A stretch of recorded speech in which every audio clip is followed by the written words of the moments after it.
that I really quite like. I use it by myself, and yeah, in principle it has only one flaw that I see, and or what I saw earlier and disassembling some of them, and I'll show it a little bit later.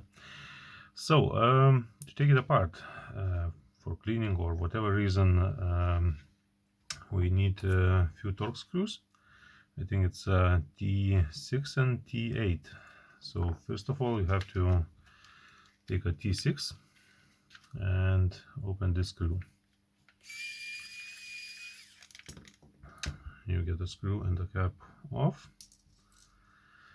Then what you do is take a plastic prior tool, or how is it called, and then just help with the hand,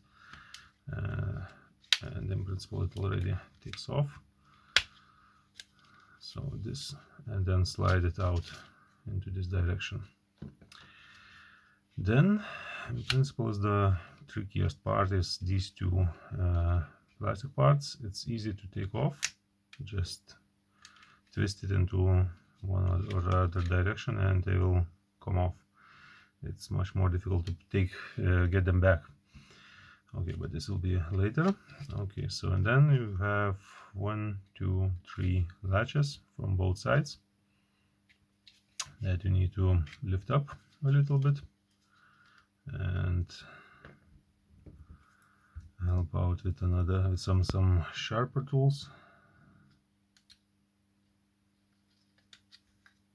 And yeah, when you lift up one side, just hold slight pressure onto this side. Oh, got back into its place.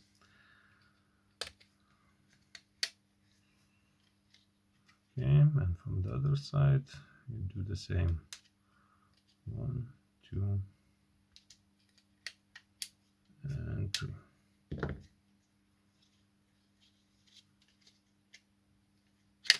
Up. Okay. Then one more plastic piece. It takes off, I think, only 2 latches on one, and one latch on both sides. It's in the middle. So you just take again something sharp, lift one side, the other side,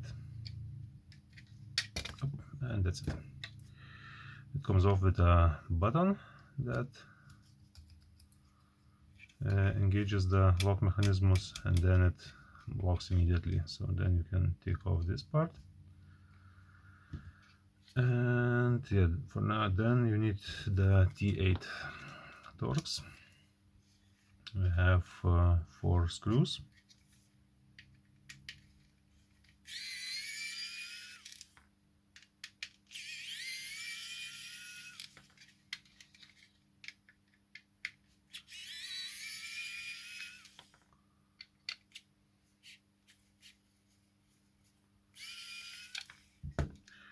And that's it. Then you find some kind of place where you could put your nail or something, or plastic piece, because be careful not to use something sharp, because this rubber seal holds it watertight.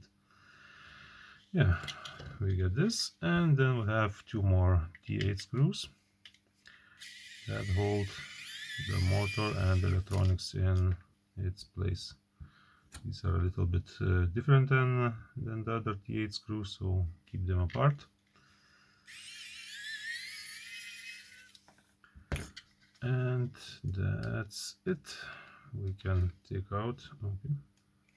Okay, so yeah, the trimmer, you push it up and then it releases. It will hold it on this piece. Yeah, and electronics take out very easily too. You have the battery if you need to replace it, but again, from my experience, they are quite rugged and then if you usually it's electronics damage and not the battery is dead. But yeah, it could be if you leave it for a very long time, the battery could drain below 3.6 volts, and then it's more difficult to charge it up. Sometimes the charging with the leaving it on the cable for a longer time helps. Sometimes you need to take it apart and maybe give it a little bit juice, so it will load to 3.6, and then you can start charging normally. Okay, yeah, for this trimmer you can take it off, quite easy too. If I remember correctly, I was doing it by how to remember.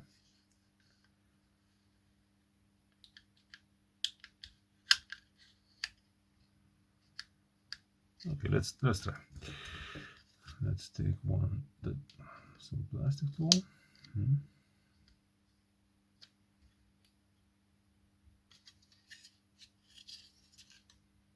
Let's see, we have some latches here.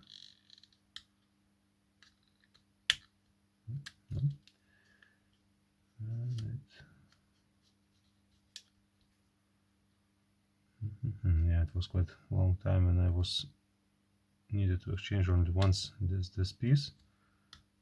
Yes, okay, so you just insert the plastic tool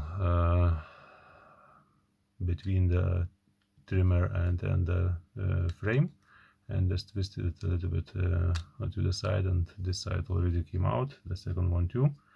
Then let's try to get the rest of it. Oh, it already came out. Okay, so this is the hole where it holds the spring. Up, and spring wanted to escape already. And here's the spring that engages it. Yeah, so it's one way to get it in. And you see it's possible to take it out, but we don't need it. Okay, so we have the spring, and yeah, then you can just use some compressed air or something to take it even further. It should be possible, or maybe no. I think I see here these four parts are glued in, so in principle you need to replace the whole trimmer to have a replacement of it. Yeah, seems to be it. Yeah, last time I replaced the whole trimmer, I didn't try to take it apart further. Okay, so we have some pieces, and about the one flaw that I found with these Series 9 shavers. As you see on the side, I have two other heads that are they're functioning, they work, but it has one problem. They are very, very loud. So let's take back the electronics and replace it back into its place. Just stick it in, and that's it. With the head, it's the same. So if we press the power button, it's a little bit louder than it is normally when it is assembled with this all the parts, and that it's hold it firmly in place, but it's still not as loud as the other heads. Let's try this one.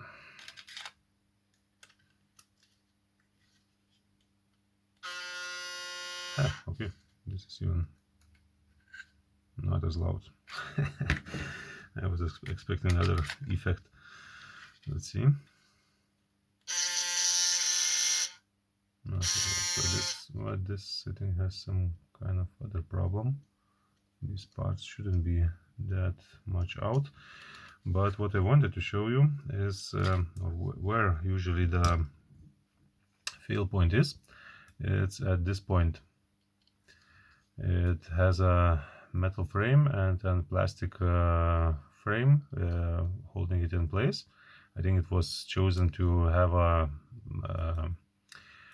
lower sound for when it is working, but it backfired as the plastic because of the vibrations and maybe side movements, I don't know, but somehow some are holding quite well and some that I got have this defect that as you can see here, it's even broken out. But it's not broken, it's tore, how do you say, from vibrations. The plastic was sanded out, if you can say it like this. Maybe some kind of debris or hair got at this place, and because it's vibrating on quite a high resonate, it was filed out. You can see that it's a very even hole. It's just much bigger. The same as with this head. If you move it up and down at this place, it's moving, and it gets it is quite loud as compared with the good one.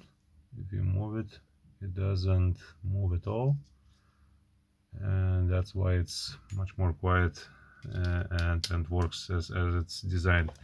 So these heads, you can use them too. They're shaving almost exactly the same as the good one, but it's very loud. So is it a design flaw to use a plastic frame and then a metal piece to hold it in place? I don't know. I think the engineers had their reasons to choose this design, but this is in principle the only failing part that I saw. Sometimes the motherboard fails, but you never really know why it failed. Maybe some water got in, or maybe it was charged with a faulty charger. But it's quite good. It's very good razor with very good electronics. I like it, and I don't see a lot of defect electronics. Okay, so to put back everything in place, we just take the head, this part. Okay, I think we first have to reinsert the trimmer. So to reinsert it, we try to align those two clips into its place.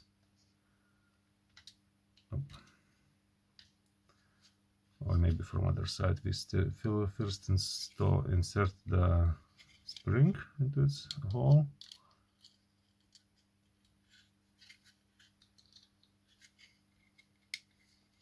Okay, and then we will okay, maybe we'll try to have it in this position. This position has to go out completely, I think.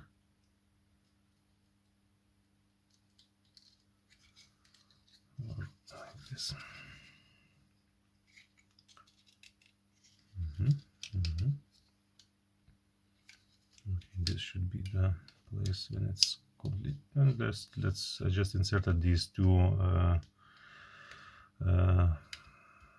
latches, or how do you call it, into its frame, and pushing slightly down to have the spring compressed into the right place. And as you can see here at the so this part is inside too, so only this one is out of the frame. So we just slightly push it outwards and push in its place. Very easy. Okay, then we insert the head. The head is this metal part is into the front, and the trimmer actuator is at the back side. So we can take out the trimmer, push it back in. Okay, so let's take our two screws that hold the motor in place. It's a really nice design that it's when screwed in, it pushes the motor back in, as it has this slight part where it doesn't have a screwing, so this part pushes the head into its place. And all in all, the Braun assembly quality, I like it very much. It's easy to disassemble, replace any small parts. not that much glued in parts, except let's say for the trimmer, where this part is connected with the plastic, hot plastic welding. Okay, this we have in place. Then we apply the top cover, just push it in. Be careful with these screws. I usually like to torque them in with hand, because it's yeah, the plastic is not that thick or strong, so you could with mechanical force you could easily tear out the screwing, and then yeah, it's possible that water could be get in much easier. Okay.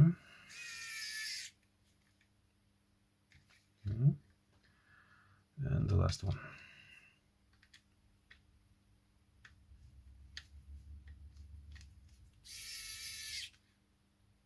Okay, slight pressure. Let's recheck all the points. Okay. Then we have this this part.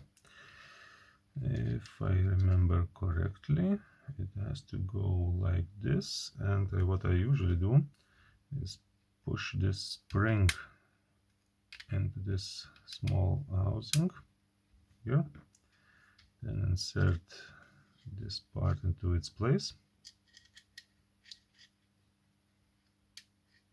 Okay, and then what you do is push it back a little bit slightly downwards, and then you can push it down on the spring and insert it into this housing, and then when this will apply, it will take out. Yes, this is the okay, and this is the way it has to go in. So in principle, when you take it out, when it's in this place, it's not possible to hold it into the housing. Okay, from beginning. You take this metal spring and push it right till this end hole. Maybe it's even designed for this. Yeah, it should be designed for this purpose, just for the assembly. So, and then when you insert this part, you hold it slight pressure, and then at something like this position, and then push the metal spring down and let it slide into this housing. And in this position, it's easy to assemble and it stays in the needed place. So then we insert this cover, just push it down, and this is how it functions.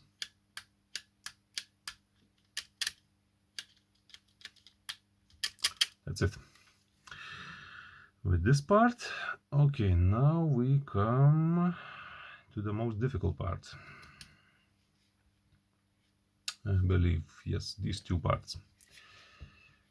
They are no. First, this cover. Easy part is still going through, and when we have this cover on, then we have to insert these two parts. These two parts are quite easy to break, as the plastic is not that thick on them. In principle, how do we have it is like this. Yes. So what you can see, as you can see, here is a slightly groove where you have to push it in and at the one part, and then you have one bigger hook and slightly lesser hook.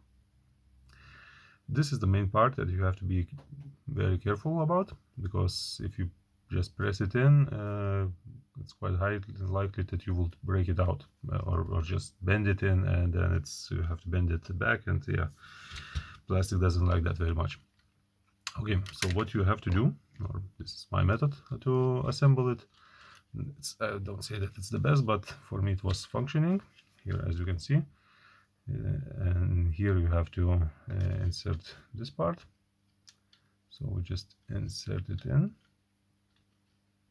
to have it in place here, and then I hold it like this and insert some kind of plastic tool just to push it slightly out so that this part would be pushed out a little bit, because it has to get into this this hole. With the first one it's quite easy, but usually with the second one, when you are installing the second one, it's more difficult. But okay, for this time somehow it gets in very easy. So usually what I was doing is inserting this tool, pushing in the middle a little bit up.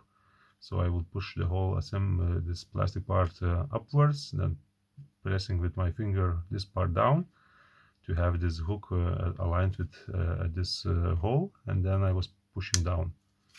So that with this method it was easy always. Not sure why. Yeah, and then you press it at the middle, because in the middle you have this another hook. Okay, this is in. Then we have this plastic part with these two big hooks, and yeah, it usually just clips in. So you take it these sides, align it at the end, and push it in. Press on the sides. All the clips hold. Then you add the end cover. Change to the T6. And the last screw is in. Oh, come on. Okay, it's in. Screw it in, and you're done. So anything you need to replace, the head, the trimmer, battery, it's very easy to disassemble it and assemble it again. I need to, yeah, maybe the head itself is getting quite loud. Ah, yes. As you can see, something is wrong with the head itself, so maybe it needs a replacement too. And without it, it's quite not that loud. Okay, need to check it out, but in principle, yeah, these need to be replaced after some time, so maybe it's the end for it. Okay, yeah, that's it for disassembly and reassembly of the Braun Series 9. I hope it was useful for you. If yes, leave a comment, or maybe I missed out something, so leave me a comment and I will gladly reply to it. Thanks, bye.